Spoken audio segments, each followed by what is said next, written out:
আসসালামু আলাইকুম দর্শক। সমসাময়িক বাংলাদেশের নানা বিষয় নিয়ে আলোচনায় আমাদের সঙ্গে আছেন।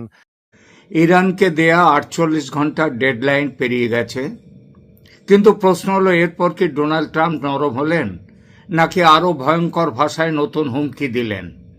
আজকের ভিডিওতে আমরা সেটাই বিশ্লেষণ করব, কারণ ডেডলাইন শেষ হওয়ার পর ট্রাম্পের কথাবার্তা থেকে স্পষ্ট তিনি পিছু হটছেন না, বরং চাপ আরও বাড়াচ্ছেন। সবচেয়ে আগে একটা বিষয় পরিষ্কার করা দরকার, ডেডলাইন পেরোনোর পর যে প্রেস কনফারেন্স করলেন ডোনাল্ড ট্রাম্প, তার দৃশ্যমান কেন্দ্রবিন্দু ছিল ধ্বংস হওয়া মার্কিন F-15 তার ক্রুদের উদ্ধার অভিযান। আর সেই অপারেশনকে ট্রাম্প নিজে, তার প্রতিরক্ষা সচিব পিট হেগসেথ এবং নবনিযুক্ত army chief general Dan Caine এক ধরনের ঐতিহাসিক সাফল্য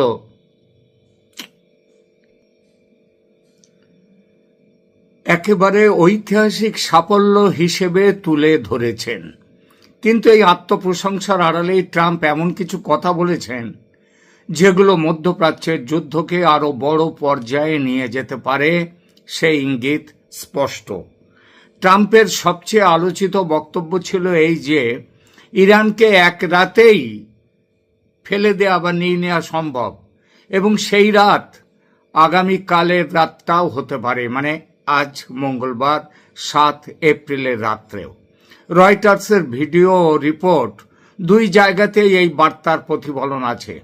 তিনি একথাও বলেছেন, আজ মঙ্গলবার রাত 12টার মধ্যে ইরানের সমস্ত ব্রিজ বা সেতু তিনি গুঁড়িয়ে দেবেন। এর মানে কি? এর সহজ মানে হলো ট্রাম্প কেবল সময়সীমা বেঁধে দেননি, সময়সীমা পেরোনোর পর তিনি সরাসরি সামরিক আগ্রাসন আরও বাড়াবার এবং পরিস্থিতির আরও অবনতির হুমকি দিলেন। ট্রাম্প বলেছেন, আজ মঙ্গলবার রাত 12টার মধ্যে ইরানের সমস্ত সেতু গুঁড়িয়ে দেওয়া হবে। আজ আবার বলেছেন তিনি ইরানকে স্টোন এজ বা প্রস্তর যুগে পাঠিয়ে দেবেন। আরেকটি বড় কথা, ট্রাম্প বলেছেন 7 এপ্রিল মঙ্গলবারের ডেডলাইন ফাইনাল, অর্থাৎ তিনি নতুন যে ডেডলাইন দিলেন সেটা হচ্ছে আজ মঙ্গলবার রাত, অর্থাৎ এই সময়সীমা তিনি আর বাড়াতে চান না। রয়টার্সের রিপোর্টে বলা হয়েছে, তিনি এটাও ইঙ্গিত দিয়েছেন যে ইরানের পক্ষ থেকে কিছু প্রস্তাব এলেও তা তার কাছে যথেষ্ট নয়, অর্থাৎ তিনি এটা নিছক আলটিমেটামের নাটক ছিল না, বরং তিনি বোঝাতে চাইছেন এখন চরম সিদ্ধান্ত নেয়ার মুহূর্ত এসে গেছে। এখানে আরেকটি গুরুত্বপূর্ণ যে দিক আছে, রয়টার্সের এক প্রতিবেদনে বলা হয়েছে ট্রাম্প সুইপিং অ্যাটাকসের হুমকি দিয়েছেন। সুইপিং অ্যাটাকস বিশেষ করে ইরানের পাওয়ার প্ল্যান্টস এবং ব্রিজেস, সেতু, সেগুলো লক্ষ্য করে এবং ডিস্যালিনেশন প্ল্যান্টস, এইগুলো লক্ষ্য করে বড় ধরনের হামলার কথা ট্রাম্প বলেছেন। এই ভাষা খুবই গুরুত্বপূর্ণ, কারণ এতে বোঝা যায় লক্ষ্য কেবল সামরিক স্থাপনা নয়, অবকাঠামো ভেঙে দিয়ে ইরান রাষ্ট্রকে অচল করার স্ট্র্যাটেজিও তার মাথায় আছে। এখন প্রশ্ন হলো, ট্রাম্প কি ফুল স্কেল ইনভেশনের কথা বলেছেন, মানে পুরোপুরি অভিযান আগ্রাসনের কথা বলেছেন? প্রকাশ্য রিপোর্ট অনুযায়ী না, তিনি সরাসরি আমরা স্থলযুদ্ধে ঢুকছি এমন ঘোষণা দেননি। যদিও কদিন আগে তিনি বলেছিলেন ইরানের খার্ক দ্বীপে 10,000 স্থল সেনা নামিয়ে দ্বীপটিকে তিনি দখল করে নেবেন, এবং দখল মানে ধ্বংস করবেন না, দখল করে নেবেন। আর কেন বলেছেন? আজকেও তিনি বলেছেন সেই কারণটি, যে আবার ট্রাম্প বললেন, আই ওয়ান্ট ইরান সয়েল, আমি ইরানের তেলের দখল চাই। কিন্তু তিনি এমনভাবে কথা বলেছেন যাতে ইরান বুঝে যায় যে যুক্তরাষ্ট্র চাইলে খুব অল্প সময়ের মধ্যে অনেক বড় আঘাত হানতে পারে, খার্ক দ্বীপে সেনা নামানোর দরকারও পড়বে না। এই জায়গায় প্রতিরক্ষা সচিব পিট হেগসেথের কথাও খুব গুরুত্বপূর্ণ। আগে পাওয়া ব্রিফিংয়ের সারাংশ অনুযায়ী তিনি বলেছেন, প্রেসিডেন্টের নির্দেশে ওই দিন, মানে আজকের দিন, 7 এপ্রিল মঙ্গলবার স্ট্রাইকের পরিমাণ মানে আঘাতের পরিমাণ আমেরিকার তরফ থেকে প্রথম দিনের চেয়ে পর সবচেয়ে মানে 28 ফেব্রুয়ারি যা হয়েছিল তারপর থেকে সবচেয়ে বেশি হবে আজকের আঘাত। আর পরদিন তা আরো বাড়বে এবং তারপর দিন আরো বাড়বে, বাড়তেই থাকবে যতদিন ইরান পুরোপুরি ধুলোয় না মিশে যায়। এই কথার মধ্যে একটা বড় সড়ো স্ববিরোধিতা আছে কিন্তু, যেখানে ট্রাম্প বলছেন ইরানকে শেষ করে দেওয়ার জন্য 24 ঘন্টাই যথেষ্ট, আগামীকাল মানে আজকের রাত 12টার মধ্যেই সেটা হয়ে যাবে। আর তার যুদ্ধমন্ত্রী পিট হেগসেথ তিনি আবার ট্রাম্পকে পাশে দাঁড় করিয়ে রেখে বলছেন 24 ঘন্টা পর পর আমেরিকা তার আক্রমণ ক্রমশ বাড়িয়ে যাবে। এবার আসি প্রেস কনফারেন্সের আরেকটি অস্বস্তিকর অংশে। এনবিসি নিউজের রিপোর্ট বলছে ট্রাম্প শুধু ইরানকেই হুমকি দেননি, তিনি তার দেশের সংবাদ মাধ্যমকেও খুব একহাত নিয়েছেন। F-15 F-15 যুদ্ধ বিমান ধ্বংস হয়ে গেলে তার 2 পাইলট রিজেক্ট করে বিমান থেকে ঝাঁপ দেয়, দিয়ে প্রাণ বাঁচায়। এক পাইলটকে দ্রুত উদ্ধার করতে পেরেছিল আমেরিকার সেনা, কিন্তু এরপর আর এক পাইলটকে তখনও উদ্ধার করা যায়নি, সে ইরানের ভেতরে এসে পড়েছিল।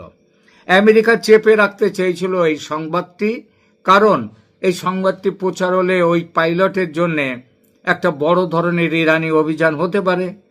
কিন্তু একটি বিশেষ সংবাদ সংস্থা আমেরিকা তারা এই খবর লিক করে দেয়।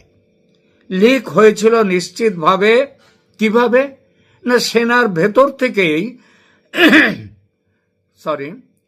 ভেতর থেকেই কেউ এই খবরটি দিয়েছিল, বাইরে লিক করেছিল। এই ঘটনায় ট্রাম্প প্রচন্ড ক্ষেপে বোম, সেই লিক নিয়েও ক্ষোভ দেখিয়েছেন তিনি। বলেছেন যে এই খবর ফাঁস করেছে তাকে খুঁজে বের করা হবে, আর তাকে খুঁজে বের করার জন্য যে সংবাদ মাধ্যমে এই তথ্য প্রকাশ করেছে তার কাছ থেকেও সোর্স, তার খবরের সোর্স সে কোত্থেকে পেয়েছে খবরটা সেটা জানতে চাপ দেয়া হবে। যদি চাপ দিলেও যদি সে না শোনে তাহলে জেলে পাঠানো হবে। এখানে বুঝতে হবে এই প্রেস কনফারেন্সে ট্রাম্প একসঙ্গে 3 ধরনের শ্রোতার উদ্দেশ্যে কথা বলেছেন। প্রথমত ইরানকে উদ্দেশ্য করে তিনি বলেছেন চুক্তি না করলে ভয়াবহ হামলা শুরু হয়ে যেতে পারে, ভয়াবহ হামলা হবে। আর দ্বিতীয়ত মার্কিনের ঘরোয়া দর্শকদের তিনি দেখাতে চাইছেন তিনি ডিসিসিভ, তিনি যা বলেন তাই করেন, তিনি রুথলেস, কঠোর, এবং পুরো ঘটনার কন্ট্রোল তিনি নিয়ে রেখে দিয়েছেন। তৃতীয়ত তার শ্রোতা হচ্ছে মিডিয়াকে তিনি বার্তা দিচ্ছেন এই যুদ্ধের ন্যারেটিভ কে নিয়ন্ত্রণ করবে সেটা হোয়াইট হাউস ঠিক করবে, অর্থাৎ মিডিয়ার উপর নিয়ন্ত্রণ রাখবে তার সরকার। এখন বড় প্রশ্ন, ট্রাম্প ইরানে আসলে কি করতে চলেছেন? আমার বিশ্লেষণ হলো এই মুহূর্তে তিনি 3টি জিনিসের মধ্যে খেলছেন। প্রথমত কোয়েরসিভ ডিপ্লোমেসি, অর্থাৎ সামরিক ভয় দেখিয়ে রাজনৈতিক ছাড় আদায় করা, কার কাছ থেকে? ইরানের কাছ থেকে। দ্বিতীয়ত লিমিটেড বাট ডিভাস্টেটিং স্ট্রাইক, অর্থাৎ তিনি সংক্ষিপ্ত হামলা করবেন, কিন্তু সেই হামলা যাতে ইরানের জ্বালানি, বিদ্যুৎ, সেতু বা কৌশলগত অবকাঠামো ভেঙে পড়ে, কিন্তু তিনি তাৎক্ষণিক পূর্ণাঙ্গ দখল যুদ্ধ শুরু করতে চান না এখনই। এখানেই পিট হেগসেথের ওই যে বলেছেন দিনের পর দিন আক্রমণ বাড়তেই থাকবে, তো সেইটাই হচ্ছে যে তিনি এক্ষুনি পূর্ণাঙ্গ দখল যুদ্ধ শুরু করতে চান না, আস্তে আস্তে লড়াইটা বাড়াবেন। এই 2 পথের ইঙ্গিতে ট্রাম্পের মন্তব্যে আজ স্পষ্ট হয়েছে। আর তৃতীয় সম্ভাবনাটি হল সাইকোলজিক্যাল ওয়ারফেয়ার, কারণ যখন একজন মার্কিন প্রেসিডেন্ট প্রকাশ্যে বলেন এক রাতেই পুরো দেশকে নিয়ে নেওয়া সম্ভব, তখন তা শুধু সামরিক পরিকল্পনা নয়, এটি শত্রুর মানে ইরানের মনস্তত্ত্বে আঘাত করার ভাষা। ইরানকে জানিয়ে দেয়া হলো তোমরা সময় হারাচ্ছ, আর ওয়াশিংটন চাইলে হঠাৎ করে গেম বদলে দিতে পারে, তোমাদেরকে ধুলোয় মিশিয়ে দিতে পারে। তবে এখানে আরেকটি বাস্তবতা মনে রাখতে হবে, ট্রাম্প একই সঙ্গে বলেছেন আলোচনা চলছে এবং তিনি দেখতে চান ইরান সার্টেন থিংস করে কিনা, মানে তারা যুদ্ধ বিরতিতে শর্তে রাজি হয় কিনা। ইরান যদিও এর মধ্যে 10 দফা যুদ্ধবিরতির শর্ত দিয়েছে, সেটা ট্রাম্প মানেননি, বলেছেন না না এটা মানার প্রশ্ন নেই। অর্থাৎ যুদ্ধ আলোচনার দরজা দুটো কিন্তু খোলা রাখছেন। এটা হচ্ছে ট্রাম্পীয় কূটনীতির পরিচিত ধরন। এক হাতে আলটিমেটাম, অন্য হাতে দর কষাকষির জন্য আলোচনা। তাহলে কি আজকালকের মধ্যে বড় হামলা অনিবার্য? আমি বলবো ঝুঁকি আছে, ভালো রকম ঝুঁকি আছে। কারণ ডেডলাইন ফাইনাল বলা হয়েছে, সুইপিং স্ট্রাইকের হুমকি দেয়া হয়েছে, আর পেন্টাগনের দিক থেকেও স্ট্রাইক ভলিউম বাড়ানোর কথা এসেছে। নতুন সেনা প্রধান আর্মি চিফ তিনি বলেছেন, কিন্তু একই সঙ্গে ইনডাইরেক্ট নেগোসিয়েশনের কথাও সামনে আছে। তাই শেষ মুহূর্তে আরো বার্গেনিং হওয়ার সুযোগ পুরোপুরি উধাও হয়নি। এই কারণে বর্তমান পরিস্থিতিকে সবচেয়ে ভালোভাবে বোঝানো যায় একথা বলে যে ট্রাম্প এখনো শেষ সিদ্ধান্তের দরজা বন্ধ করেননি, কিন্তু তিনি এমন একটি অবস্থান নিয়েছেন যেখানে পিছু হটলে তার নিজের শক্তি, সেই শক্তির ভাবমূর্তি ক্ষতিগ্রস্ত হতে পারে। তাই তিনি এখন এমন ল্যাঙ্গুয়েজ ব্যবহার করছেন যা একদিকে যুদ্ধের হুমকি, অন্যদিকে আলোচনার দরজা খোলা। সব শেষে এই ভিডিওর মূল টেক অ্যাওয়ে একটাই, এখান থেকে কি সিদ্ধান্ত? ডেডলাইন পেরিয়ে ট্রাম্প নীরব হননি, বরং তিনি আরো স্পষ্টভাবে বলেছেন ইরানকে খুব অল্প সময়ের মধ্যে ধ্বংসাত্মক আঘাত করবেন। আবার ডেডলাইন ফাইনাল বলছেন এবং চুক্তি না হলে মানে চুক্তির দরজাটাও খোলা রাখছেন এখনো অবধি, অন্তত গতকাল রাতেও যা বলেছেন সেটা যদি চুক্তি না হয় তাহলে বড় হামলা আসতে পারে। অর্থাৎ প্রেস কনফারেন্সের হাসি মুখের পেছনে বার্তা ছিল যুদ্ধের শ্যাডো, যুদ্ধের ছায়া আরো ঘন হয়ে এলো। এগুলো তো গেল ট্রাম্পের কথা। কাল রাতের ট্রাম্পের প্রেস কনফারেন্সের কি প্রতিক্রিয়া পাওয়া গেছে ইরানের পক্ষ থেকে? গত রাতে ট্রাম্প যে হুমকি দিয়েছেন তাতে ইরান কি প্রতিক্রিয়া দিয়েছে সেটা এবার বলি। ট্রাম্পের গত রাতের হুমকির জবাবে ইরান নরম হয়নি, বরং প্রকাশ্যে ট্রাম্পের হুমকি প্রত্যাখ্যান করে কড়া পাল্টা বার্তা দিয়েছে। তেহরানের প্রতিক্রিয়া এরকম, হুমকি দিয়ে তাদের অবস্থান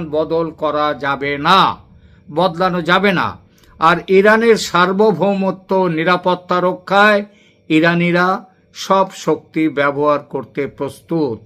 তাতে মৃত্যু হলেও সেই মৃত্যুও কাঙ্ক্ষিত। স্বাধীনতা তাদের সবার উপরে। ইরান কি বলেছে? ইরানের পররাষ্ট্র মন্ত্রণালয়ের মুখপাত্র ইসমাইল বাঘাই তিনি ট্রাম্পের ভাষাকে বলেছেন একটা ক্রিমিনালের ভাষা, একটা ক্রিমিনাল, অপরাধী, দুর্দান্ত অপরাধীর যা মাইন্ডসেট সেইটাই তার। এবং তার যা বলেছেন, যেভাবে তিনি খিস্তি করেছেন, সে খিস্তি আমি এখানে বলতে পারবো না। তাতে একেবারে চূড়ান্ত অশ্লীল কথা তিনি বলেছেন। তিনি আরো বলেছেন ইরান তার জাতীয় নিরাপত্তা ও সার্বভৌমত্ব রক্ষায় পূর্ণ শক্তিতে প্রতিরোধ করবে। কে বলেছেন? ইরানের পক্ষ থেকে বলা হয়েছে। ইরানের প্রেসিডেন্টের একজন মুখপাত্র ট্রাম্পের আলটিমেটামকে বলেছেন ডেসপারেশন অ্যান্ড অ্যাঙ্গার। ডেসপারেট হয়ে গেছে তিনি, হতাশা এবং রাগের প্রতিক্রিয়া দিয়েছেন ট্রাম্প, এটা বলেছেন ইরানের প্রেসিডেন্টের মুখপাত্র। একই প্রতিক্রিয়ায় তেহরান স্পষ্ট করেছে হরমুজ প্রণালী খোলার প্রশ্ন তারা ক্ষতিপূরণ ও নতুন আইনি ব্যবস্থার সঙ্গে যুক্ত করে দেখছে। মার্কিন চাপ মেনে কিছু হরমুজ খুলবে না। জাতিসংঘে ইরানের অবস্থানটা কি? জাতিসংঘে ইরানের মিশন, ইরানের যে হাই কমিশন জাতিসংঘে, তারা ট্রাম্পের বক্তব্যকে এই অঞ্চলকে দীর্ঘ যুদ্ধের দিকে ঠেলে দেওয়ার চেষ্টা হিসেবে তুলে ধরেছে। তারা আরো অভিযোগ করেছে বেসামরিক মানুষকে ভয় দেখানোর মতো বক্তব্য দেয়া হয়েছে এবং সেটা সম্ভাব্য যুদ্ধ অপরাধের, এগুলো হচ্ছে আন্তর্জাতিক অপরাধ, যুদ্ধাপরাধ। এর মানেটা কি? সংক্ষেপে ইরানের প্রতিক্রিয়া ছিল 3 স্তরে। 1, প্রকাশ্য নিন্দা, সেটা ট্রাম্পের নিন্দা করেছে। 2, সামরিক পাল্টা জবাবের হুঁশিয়ারি, আমরা তৈরি আছি, হার মানব না। এবং 3 নম্বর, যে হরমুজ প্রণালী নিয়ে এত কথা হচ্ছে, যুদ্ধবিরতি, সেটা আগের অবস্থান থেকে ইরান সরছে না। তাই এখন পর্যন্ত যে ছবি দেখা যাচ্ছে তাতে ট্রাম্পের গত রাতের হুমকি ইরানকে ভয় পাইয়ে ছাড় আদায় করতে পারেনি, বরং তেহরান আরো প্রকাশ্যভাবে আমেরিকাকে নস্যাৎ করে দেওয়ার অবস্থান নিয়েছে। আজকের মতো এখানেই শেষ করছি। আপনারা কি মনে করেন? ট্রাম্প কি সত্যি বড় হামলার দিকে যাচ্ছেন, নাকি এটা শেষ মুহূর্তের চাপ তৈরির খেলা, চাপ তৈরি করে সমঝোতা আদায় করার কৌশল? কমেন্টে আপনাদের মতামত লিখুন।